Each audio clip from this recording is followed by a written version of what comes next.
This is the story of the Filipino child, how they live, learn, play, and experience their world.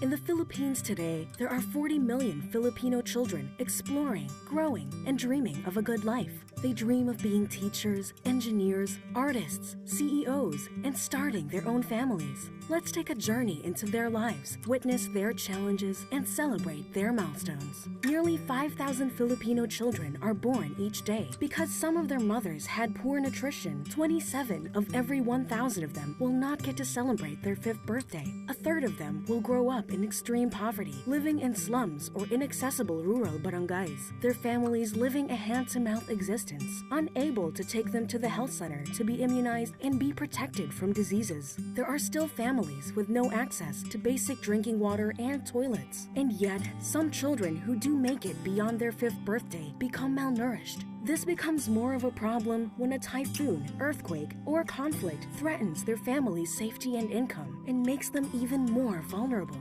When some children enter their 3rd year, only less than half of them get to enter daycare, while the remaining half will learn their colors and ABCs and go on to formal school. Those who did not have access to early learning drop out because they are not ready for the big school. As they make new friends and face new challenges in elementary and high school, many of them are bullied and hurt by their friends, teachers, or even by their own family members, with whom they ought to feel the safest. They are also exposed to online abuse as they explore the virtual world. As they go through the critical period of adolescence, where they go through important physical and mental changes, they experiment with new ways of doing things. Those adolescents who do not receive love and support from their friends and family experience mental problems, become pregnant, or are recruited into groups that take advantage of them. Further, the current laws must be improved to protect children's rights. The good news is, we don't need to reinvent the wheel. We know what it takes to let children live out their full potential.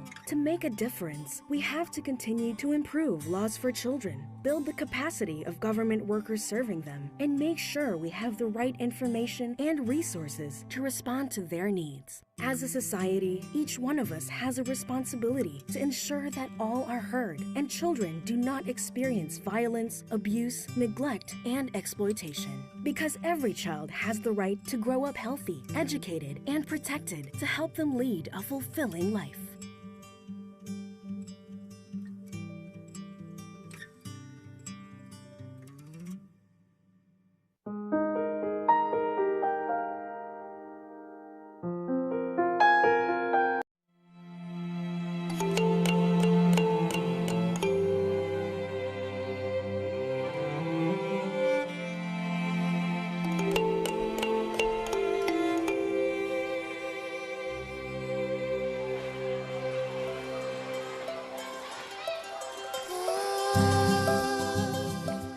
I've never dreamed that we could drink clean and safe water.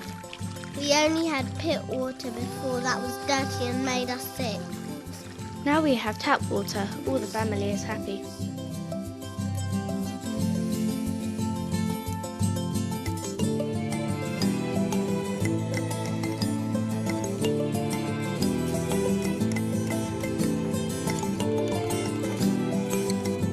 When people used to come to our village to give vaccinations, most of the women hid. After our training, we told them the importance of vaccination, and now they come regularly and bring their children as well.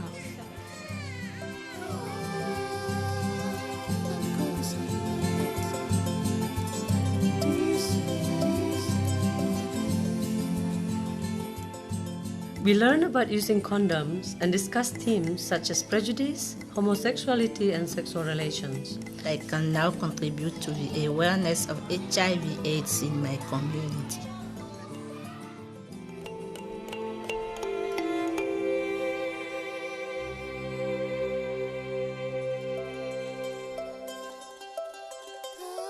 With my birth certificate, I will now be able to pass my school exam and take the first step in reaching my dream. I want to be the president of Togo and help all the children in my country.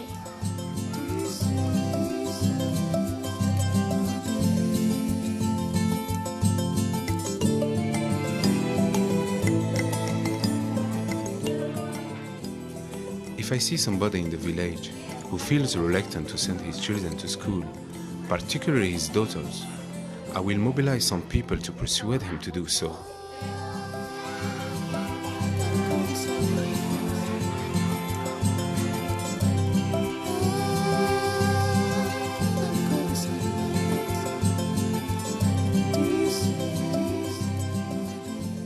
I learned that we, the adolescent girls, need to be more vigilant about trafficking. And we must convey this message to as many people as possible.